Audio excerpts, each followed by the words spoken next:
Hi, welcome to the Moles Extra Credit Assignment Instruction video. So just so you guys know, this is an extra credit assignment. It's a great way to earn some extra points and also address some of the curiosities and questions that you had about moles from Unit 6. So this is the title slide, and on this title slide you notice that there's a title. You can feel free to change that title based on what you choose to do research on. But notice there's also a by blank. Make sure you put your first and last name on the document. All right, so what's the purpose of this assignment?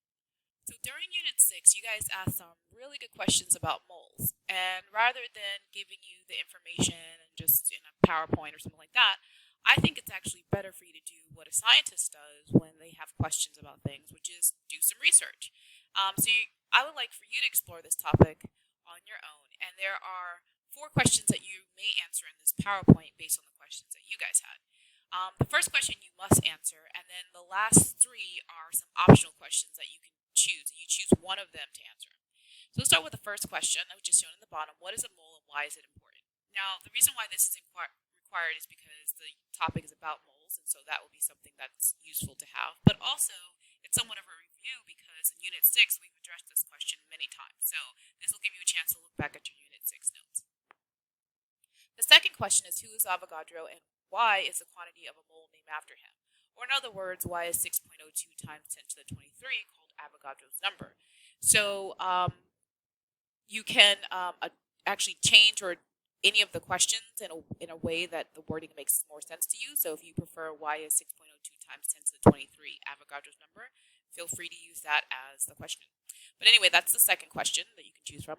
The third one is how did scientists discover that a mole contains 6.02 times 10 to the 23 things? So that's another question to choose from. And then finally, how big is a mole? So instructions. On the first slide, as I said, you must write your first and last name on that first slide. You can feel free to edit the title if you would like. If the title doesn't work for you, you want to do something that's, fits your style, go ahead and do it. Then you're going to have to answer the required question and choose one of the optional questions to answer. If you use a source that's other than the recommended sources that are linked on the slides, which you'll see in a moment, make sure you copy and paste the link of the source that you use at the bottom of the page. So the key thing is whatever source that you use to answer any of your questions, make sure you do that. You don't have to do that for the first question because that comes from the class notes, so I wouldn't worry about that, but unless you found something online that adds to that. But any source that you use for one of the 3 optional questions that you choose to do, make sure you link the sources that you use. Also, feel free to modify this PowerPoint, and I'll give you an example of what that could sound like, and then submit when you're done. Just so you know, this is graded for completion, correctness, and creativity, the 3 C's. Okay, so here is the first set of slides that I'm going to go over in terms of the PowerPoint. I set up these slides with the questions on the top, and also you'll notice that it'll tell you if this question is required, which this first question is, and then resources where you can go to answer it. So this is the what is a mole and why is it important slide. Now, maybe one slide is not enough for you to put the information, so you can do more than one slide. You can, again, change the title of the slides as well. So that would be an example of modifying. You can modify the layout or design it in a different way, totally up to you. The next few slides are the optional slides. Now for the optional slides, again, you only have to choose one of these to do.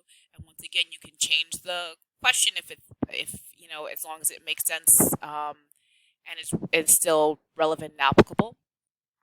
You can also increase the number of slides you want to use for this question. So I only have it on one slide, but if you need more than one, go ahead and do it, etc. Now you'll see here for this slide that there's resources on the bottom that will help you to answer those questions. So if you're going to use those resources, keep those links. If you decide not to use the resource, go ahead and delete the link of the resources that you did not use. And if you use another resource, make sure you include it. I also want you to note that the resource text is actually in a pretty big font. You don't need to have it this big. You can decrease it to size 12 or whatever. This is, I think, 21 now, so you can feel free to sort of change the size of this. I just put it so that it's easier for you to see. And then the rest of the slides are similar. They're all the optional questions with the resources linked. So again, if you're using those resources, keep them, and if you're not, then change it.